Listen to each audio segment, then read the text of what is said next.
अंतर्राष्ट्रीय सीमा और नियंत्रण रेखा पर लेह से लेकर सर क्रीक तक 36 स्थानों पर 300 से 400 लगभग ड्रोनों का इस्तेमाल घुसपैठ का प्रयास करने के लिए किया गया। भारतीय सशस्त्र बलों ने काइनेटिक्स व नॉन काइनेटिक साधनों का उपयोग करके इनमें से कई ड्रोन्स को मार गिराया। इतने बड़े पैमाने पर हवाई घुसपैठों का संभावित उद्देश्य वायु रक्षा प्रणालियों का परीक्षण करना और खुफिया जानकारी इकट्ठा करना था। ड्रोन के मलबे की फोरेंसिक जांच की जा रही है। प्रारंभिक रिपोर्ट्स से पता चलता है कि वे तुर्की के असीस गार्ड सोंगर ड्रोन्स हैं। Do switch off your mobile phones before I begin. Good evening, ladies and gentlemen. I welcome you to this press briefing by Foreign Secretary Shri Vikram Misri on the ongoing developments around Operation Sindoor. We are also joined by Colonel Sophia Qureshi and Wing Commander Vyomika Singh. With that, I hand over the floor to Foreign Secretary. Sir, over to you. Thank you Randeep. नमस्कार, good afternoon, आप सबका स्वागत है। और मैं सबसे पहले अनुरोध करूंगा कर्नल सोफिया कुरैशी से कि वो आपको आज तड़के सवेरे से हुई घटनाओं से अवगत कराएं। Colonel Qureshi. Thank you sir. नमस्कार। 8 से 9 मई 2025 की मध्य रात्रि को पाकिस्तानी सेना ने सैन्य बुनियादी ढांचे को निशाना बनाने के इरादे से पूरी पश्चिमी सेना पर भारतीय वायु क्षेत्र का कई बार उल्लंघन किया। यही नहीं बल्कि पाकिस्तानी सेना ने नियंत्रण रेखा पर भारी कैलिबर वाले हथियारों से गोलीबारी भी की।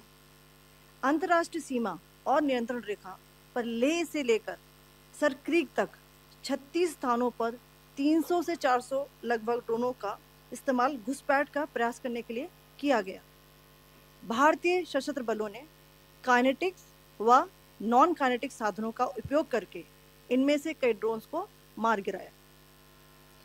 इतने बड़े पैमाने पर हवाई घुसपैठों का संभावित उद्देश्य वायु रक्षा प्रणालियों का परीक्षण करना और खुफिया जानकारी इकट्ठा करना था। ड्रोन के मलबे की फोरेंसिक जांच की जा रही है। प्रारंभिक रिपोर्ट्स से पता चलता है कि वे तुर्की के असीस गार्ड सोंगर ड्रोन्स हैं। इसके उपरांत रात में पाकिस्तान के एक सशस्त्र यूएवी ने भटिंडा सैन्य स्टेशन को निशाना बनाने की कोशिश भी की, जिसे पकड़ा गया और उसे निष्क्रिय कर दिया गया।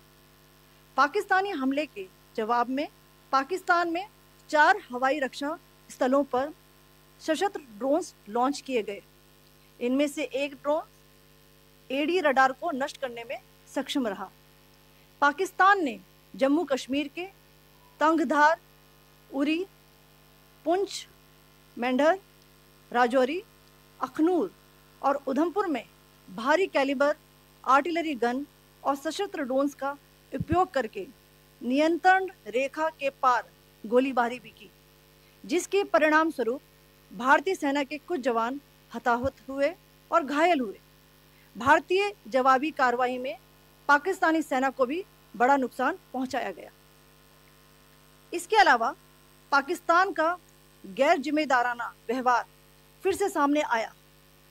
7 मई 2025 को रात 8:30 बजे एक असफल अकारण ड्रोन और मिसाइल हमला करने के बावजूद पाकिस्तान ने अपना नागरिक हवाई क्षेत्र बंद नहीं किया। पाकिस्तान अपने नागरिक विमानों को ढाल के रूप में इस्तेमाल कर रहा है, जबकि उसे अच्छी तरह से पता है कि भारत पर उसके हमले से हवाई रक्षा की तीव्र प्रतिक्रिया होगी। यह भारत और पाकिस्तान के बीच अंतर्राष्ट्रीय सीमा के पास उड़ान भरने वाले अंतर्राष्ट्रीय उड़ानों सहित नागरिक विमानों के लिए सुरक्षित नहीं है। यहाँ स्क्रीन शॉट में पंजाब सेक्टर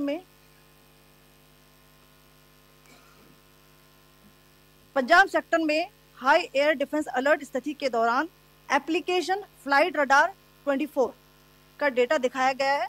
जैसा कि आप देख रहे हैं यहाँ पर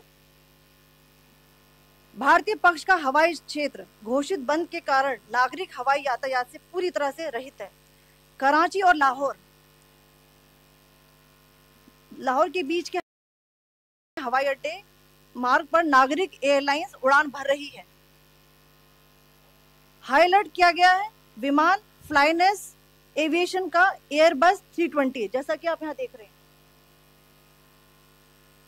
जो कि शाम को 5:50 दमम से शुरू हुआ और रात को 9:10 लाहौर में उतरा। ये सारा डिटेल्स आप यहाँ देख रहे हैं, ये डिटेल्स यहाँ लिखा हुआ है। Can you see this?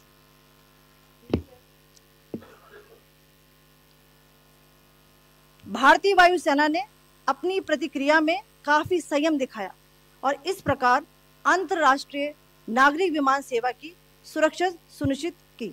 धन्यवाद। जय हिंद।